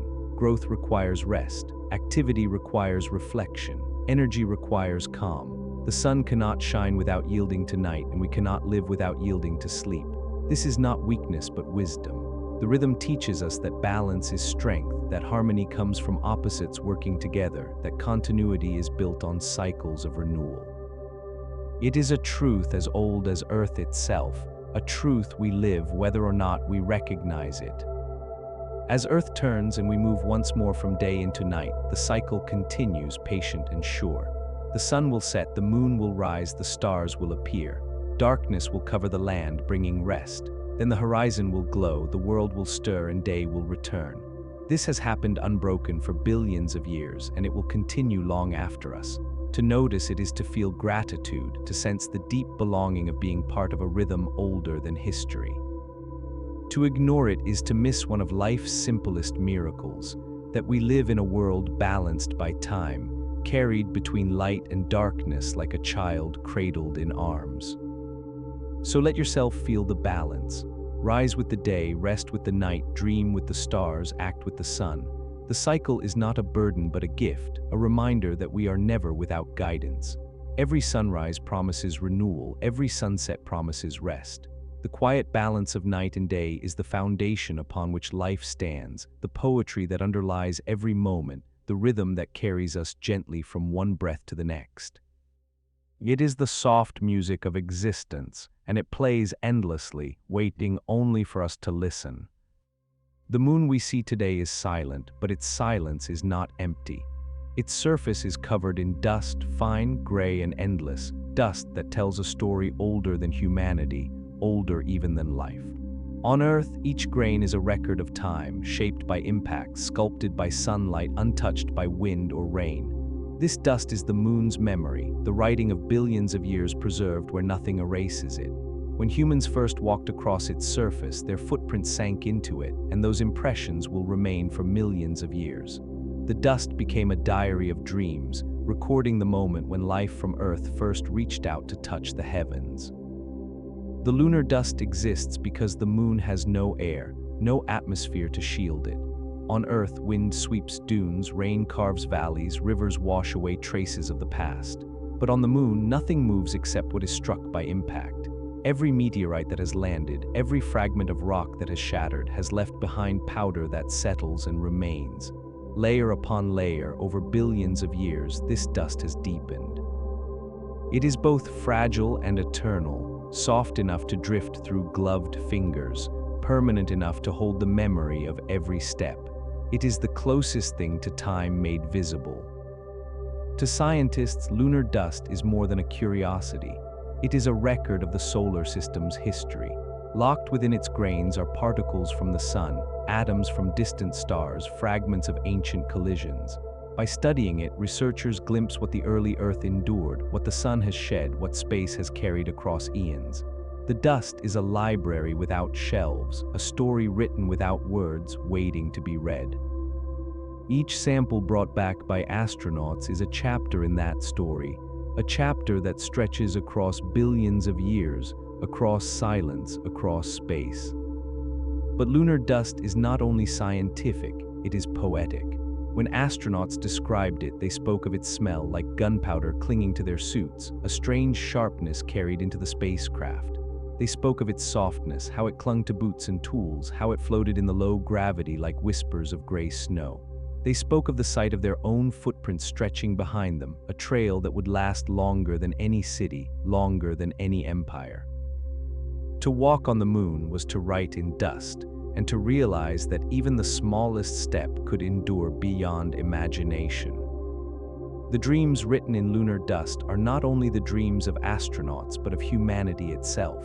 For millennia, people looked at the moon and imagined traveling there. Myths told of deities who lived upon it, of rabbits or trees etched into its surface, of journeys beyond the world. Poets compared it to lanterns, lovers to companions, wanderers to guides. When Apollo missions finally touched down, these dreams became real, etched into dust as footprints and flagpoles, instruments and experiments. The moon's surface became a canvas where science and imagination met, where dust that had never known life suddenly bore the marks of it. The dust also reminds us of fragility. Though it holds memory, it is easily disturbed. A single step shifts it, a single landing sends it billowing. It clings to everything sharp and abrasive, a hazard to suits and machinery.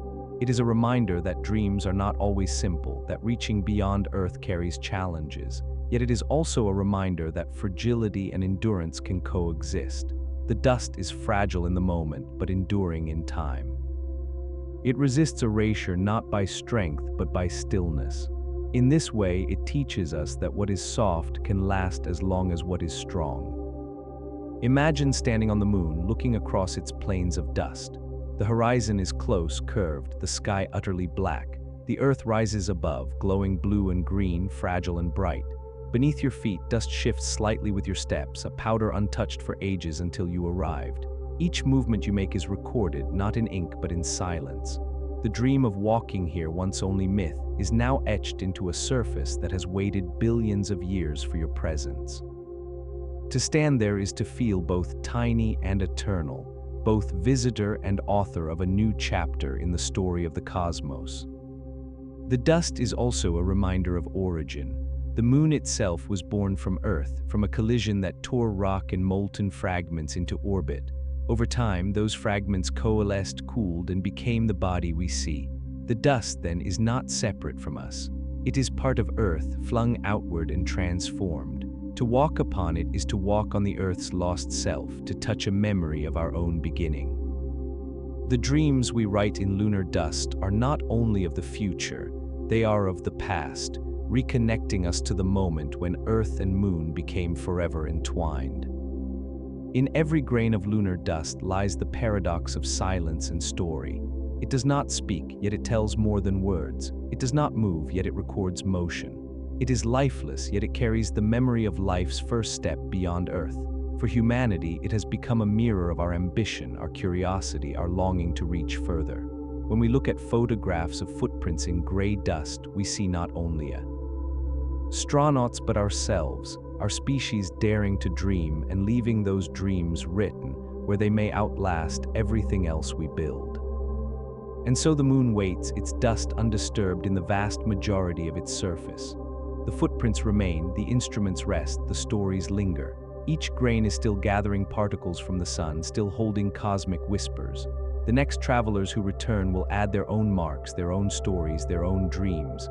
The dust will accept them all quietly, patiently, eternally. It is a canvas that does not fill, a book that does not close, a surface that carries memory without end. Dreams written in lunar dust are not lost. They are preserved, waiting, enduring in silence. The dust of the moon is more than a surface. It is a memory that does not forget. For billions of years, it has collected stories from the universe. Meteoroids have struck its face, breaking rock into fragments, scattering powder across craters and plains. Each impact left its mark, but unlike Earth, where wind and rain erase scars, the moon has kept them. The dust is ancient because the moon has no air to sweep it away, no rivers to wash it clean, no forests to reclaim it. It is history preserved in stillness, each grain a witness to time itself. To touch it is to touch something older than memory, older than seas and forests, older than life. Scientists study this dust to learn about the past. Within it are tiny glass beads formed by the heat of impacts, fragments of rock melted and cooled in moments of violence. Within it are solar wind particles, implanted by streams of energy from the sun. Within it are clues to the chemistry of the early solar system, records of what the Earth once endured. By analyzing its grains, researchers can read the environment of space across billions of years. The moon has no atmosphere to protect it, so its dust holds a direct record of cosmic weather, of radiation, of solar storms. It is as though the moon has been keeping a diary not in words but in particles, each one a note of what has passed. Yet the dust is not only science, it is also symbolism. To humanity, it represents the first place beyond Earth where we left a mark. When astronauts walked across its surface, their boots pressed into it and wrote a story of courage, of exploration, of wonder. Those prints remain, silent but eloquent, a reminder that our species is capable of dreaming beyond the horizon. For every person who has looked up at the moon from Earth, the thought that humans have touched it is a spark of connection. The dust binds us to the cosmos by carrying the memory of our steps, as though the moon itself agreed to keep them safe. The astronauts who encountered the dust spoke of it often. It clung to their suits, coated their gloves, filled their boots. In the low gravity it floated, drifting like soft smoke. They noticed its sharpness, how it scratched and stuck, how it smelled faintly like burnt gunpowder when carried back into the spacecraft. It was both beautiful and hazardous, a reminder that dreams come with difficulties, yet none of this dimmed its significance. If anything, the stubbornness of the dust made it feel more alive, more insistent, as if the moon wanted to remind its visitors that every gift of exploration comes with responsibility. The dust also holds the paradox of fragility and endurance. It is fragile in the way it moves at the slightest touch, fragile in the way it clings to everything, fragile in the way it shifts under a single footprint. But it endures by doing nothing, by simply remaining. In its stillness lies permanence. The footprints left by Apollo astronauts will outlast mountains on Earth, which erode with rain and rivers. They will outlast cities, which crumble with time. They may even outlast humanity itself, surviving long after we are gone, silent traces of our existence. In this way, lunar dust is both delicate and eternal, carrying forward a story that cannot be erased. Consider the symbolism of this endurance. Human history on Earth is marked by impermanence. Buildings fall, languages fade, civilizations vanish. Yet on the moon, the story is different. There, the smallest trace of us may last longer than all our greatest monuments.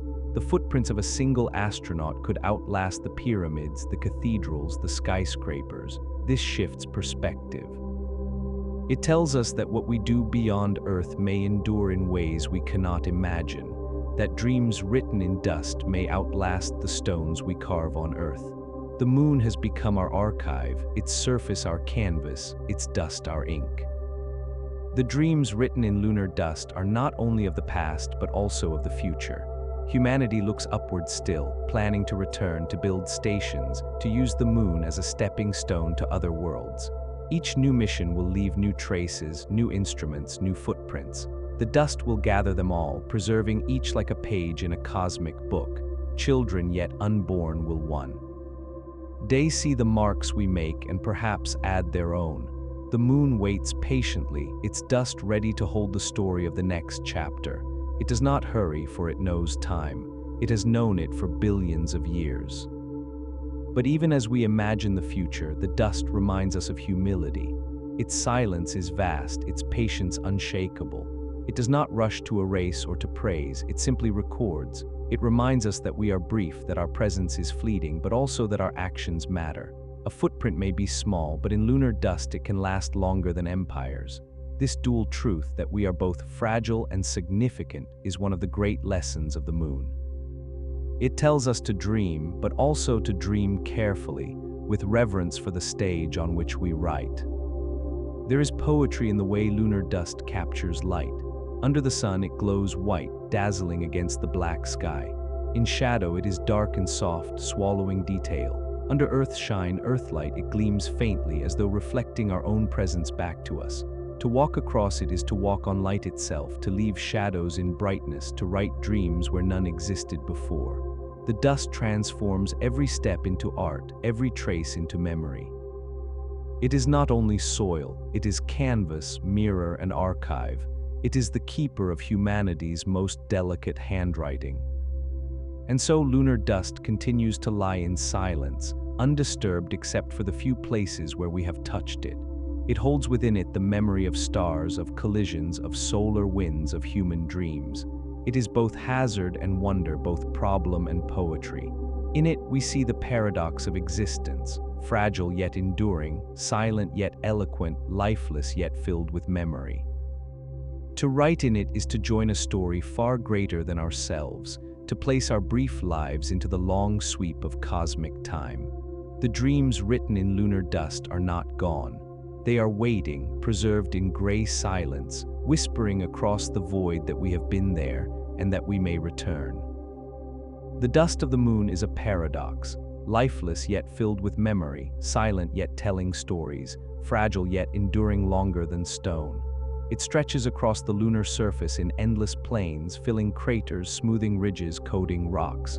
To look at it is to see uniform gray, but to touch it is to feel the weight of time itself. Each grain has been shaped by billions of years, struck by meteors, bathed in sunlight, marked by cosmic rays.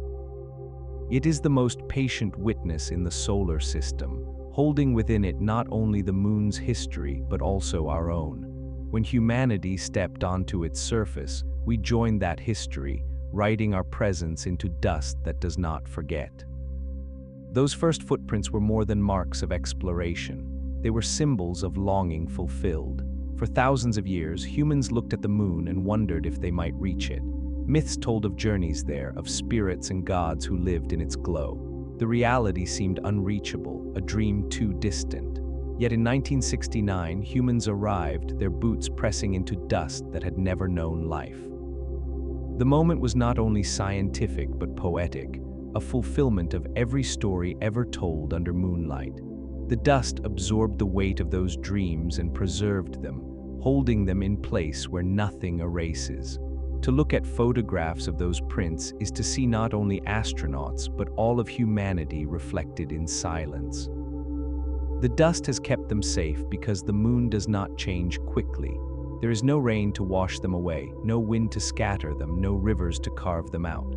The silence of the moon is protection, a stillness that preserves every detail. The tracks of rovers, the marks of tools, the fallen shadows of flagpoles, all remain where they were left. They will remain for millions of years, until perhaps new impacts or future visitors alter them. Until then, they are frozen moments, time capsules etched into powder, a reminder that humanity has reached beyond Earth. The dreams written there are not fleeting, they are as close to eternal as anything we have ever made. But lunar dust is not only memory, it is also mirror. When astronauts looked at Earth from the moon, they saw their home rising above a horizon of gray. The contrast was staggering, lifeless dust below, vibrant blue and green above. In that view, Earth seemed fragile, small, precious. The dust made Earth shine brighter by showing what life looks like in its absence. This perspective changed humanity. Photographs of Earth rising above lunar dust became symbols of unity, of responsibility, of the need to protect the only living world we know. The dust wrote this lesson too, not in words but in contrast, in silence. Future explorers will write new dreams in lunar dust. Plans are underway to return, to build bases, to explore further. Each step will add new stories to the surface, new traces of human presence. The dust will hold them all, layering history upon history. Perhaps one day children will look up at the moon and KN. How that their families live there, that their footsteps join those of the first explorers. The dust will not distinguish between them. It will preserve each equally, patient and impartial as it always has. The moon does not choose which dreams to keep, it keeps them all. And yet the dust is not only a surface to walk upon. It may also hold secrets that shape our future. Within it are resources, oxygen bound in minerals, water trapped in shadows, metals scattered by impacts. Scientists imagine using these to sustain life on the moon, to build habitats, to fuel journeys to Mars and beyond. If so, the dust will not only record our presence but sustain it. What was once only memory may become foundation, supporting a new chapter of life beyond Earth. In this way, the dust is both archive and promise, both past and future woven together in silence. There is humility in thinking about this. For all our achievements, we remain brief. Civilizations rise and fall in centuries. Languages appear and vanish in millennia. Even species come and go in the sweep of time. Yet the footprints in lunar dust may outlast us all, small marks enduring when everything else is gone. This is not a reason for despair, but for reverence. It reminds us that our actions matter, that even the smallest steps leave traces, that dreams are never truly lost if they are written somewhere. The moon has become our memory keeper, holding our story where it cannot be erased. The poetry of this truth lies in stillness. Dust is not dramatic. It does not shine like stars, blaze like the sun, or roar like volcanoes. It lies quietly waiting, receiving. Yet in that quietness, it holds more than we can measure. It tells us that not all power is in force, that endurance can come from silence, that memory can be carried by what seems most fragile. The dust teaches patience. It teaches humility. It teaches that dreams endure not only through greatness, but also through gentleness. In this, it mirrors the moon itself, which shines not by its own light, but by reflection, steady and calm. Imagine walking there again. Each step leaves a mark, each mark joins a history. You pause, look up at Earth hanging above the horizon, glowing in the black sky. You realize that your home is also dust and water, spinning through space, fragile and bright. You realize that the story you write in lunar dust is also the story of Earth, for the moon was once part of it, torn free in an ancient collision. To walk on lunar dust is to walk on Earth's memory, to reconnect with its earliest past, to write new chapters in its unfolding story. The dust binds us not only to the moon but to ourselves. The dreams written in lunar dust are not finished. They continue as long as humanity dreams, as long as we look upward, as long as we seek to know more. Each generation adds to them, imagining futures, telling stories, making plans. The dust will receive them all quietly, without judgment, without end. It is the canvas of the cosmos, the patient page of time, the place where our longings are preserved. To know this is to feel comfort, to know that our efforts are not lost, that our dreams are not forgotten, that the moon will carry them forward, written in silence, written in gray, written in dust. And so the story closes, not with an ending but with continuation. The moon waits, the dust waits, humanity dreams. Together they form a promise that the past will be remembered, that the present will leave traces, that the future will have a place to write itself. The dreams written in lunar dust are the dreams of all of us, across generations, across centuries, across the fragile span of life. They whisper softly across the void, reminding us that we are part of something larger, something enduring, something infinite in patience and memory. They remind us that even the smallest steps can echo forever, carried not by stone or steel, but by the quiet, eternal dust of the moon.